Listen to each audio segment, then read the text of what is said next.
All right, so we're going to start with our first calculus concept today. This is limits. We're actually going to learn a lot of different ways to find limits. Today we're going to start with what's called a numerical approach, and we're going to kind of tie it to another approach, the graphical approach.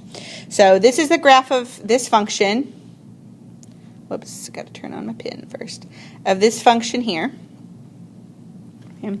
You'll notice a couple of things about it. It has a vertical asymptote here at 3. It has a horizontal asymptote here at 2, and it has this hole in it right here at -3 and 7/6.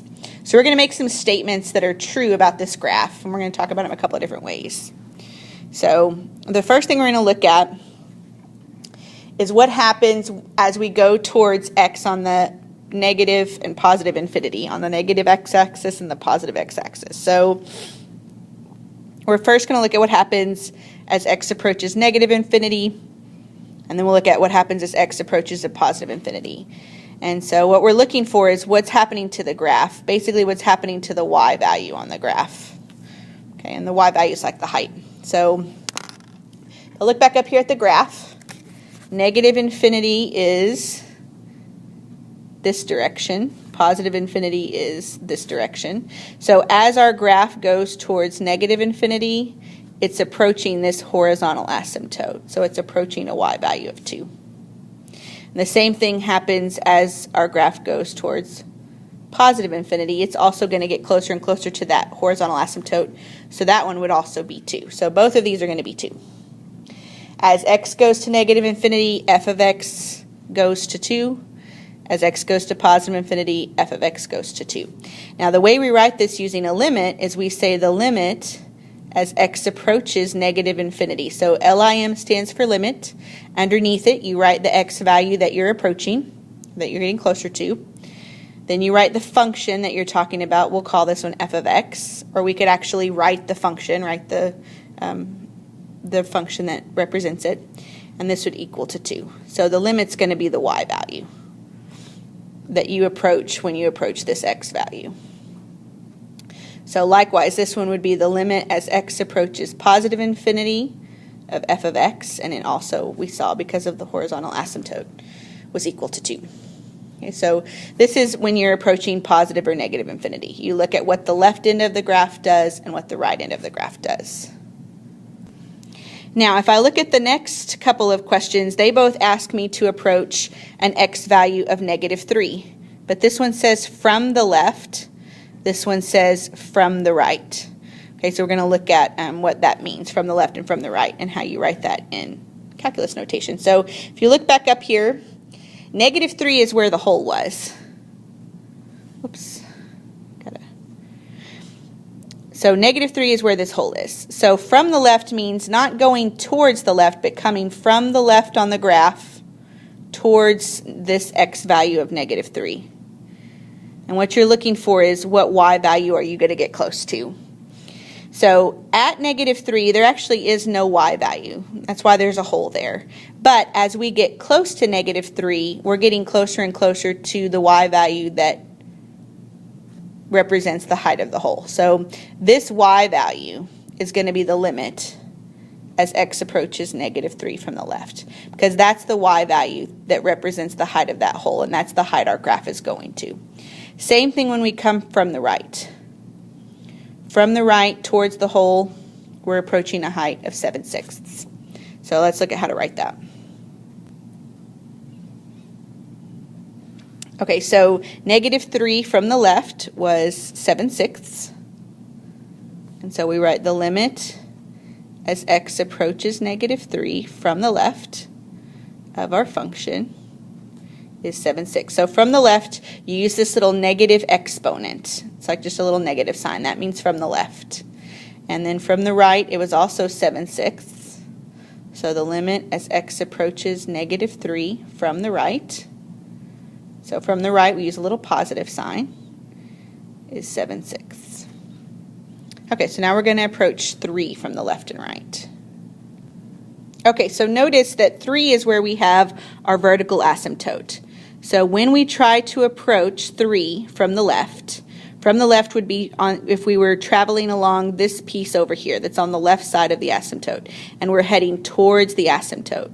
notice that the graph is going to go down towards negative infinity on the y. And from the right, that would be on this piece from the right, if we were to come from the right and go towards the asymptote, this side goes towards positive infinity. So here's how we would write that. We would say that the limit, or we would say as x approaches 3 from the left, the graph approaches negative infinity, and from the right, positive infinity. So the limit as x approaches 3 from the left is negative infinity, and the limit as x approaches 3 from the right is positive infinity. And if you have a limit that's equal to infinity, since infinity doesn't actually exist, it's not an actual number, it's not an actual height, this actually means that there is no limit, that the limit does not exist. So here's where you get to say your little Mean Girls quote, the limit does not exist. And it does not exist because it's equal to positive or negative infinity. Okay, so the limit equaling infinity means that the limit doesn't exist. There's a few other ways that limits don't exist, but this would be one way.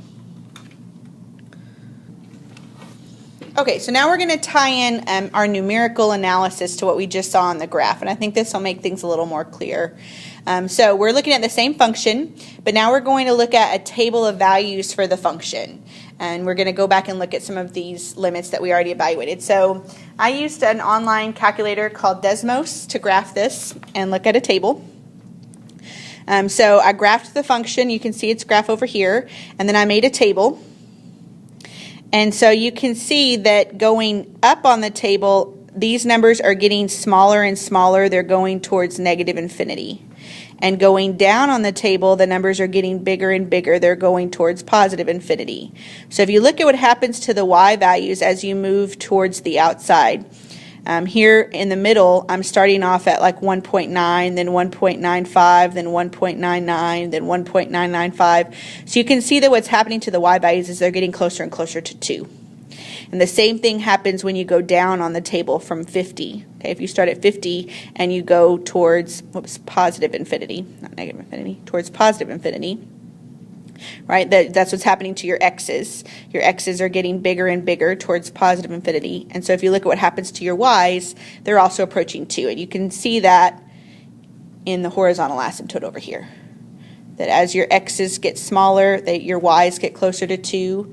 And as your x's get bigger, your y's get closer to 2. So both of those things happen. And you can see that here on the numerical analysis. Okay, so now we're going to look at the numerical analysis of as we approach negative 3 from the left and the right. So you can see negative 3 would fall right here in the middle in between these two. So we're going to look at what happens when we come from the left and when we come from the right here. So if we look here at the table I made here at Desmos, here's what we're talking about here. So between negative 3.001 and negative 2.999, if you come from both directions, you can see that you're getting closer to 1.166 something, and that's about 7/6, right? So negative 3 is right in the middle of the table, and when we come from the left, these are values that would be less than negative 3, so they're to the left of negative 3. We're coming towards 7/6. Same thing when we come from the right. These are values that would be greater than negative 3, but they're getting closer to negative 3 as you move up. We also approach 7/6. Okay, and the last one we want to look at as we approach 3. So notice again, 3 would be right in the middle between 2.999 and 3.001. These values are less than 3. You're getting closer and closer to 3 from the left. These values are greater than 3, and they're getting closer and closer to 3 from the right. So when you look at what this looks like in a table, let's see here, let me pull this up. In Desmos, you can see here would be 3 right in the middle. And as we come towards 3 from the left, you can see that our numbers are getting smaller and smaller, closer and closer to negative infinity. And as we come towards 3 from the right, our numbers are getting bigger and bigger or going to positive infinity. So this numerical analysis using these tables just confirms what we saw from the graph. So you can find limits by making a table of values for your function and using values that are close to the x value that you're trying to approach. We don't actually use the x value. You can, but weird things can happen. You can have an asymptote, you can have a hole, and so the table might not be exactly the best way to figure it out by using the exact x value. So tomorrow I'll show you how to make tables in your calculator. So you can also get this information from that. But Desmos is pretty intuitive. If you want to play around with it, you can probably figure some of these out on your own. So take the quiz over to the side, see if you've understood this concept, and then come ready with questions in class tomorrow.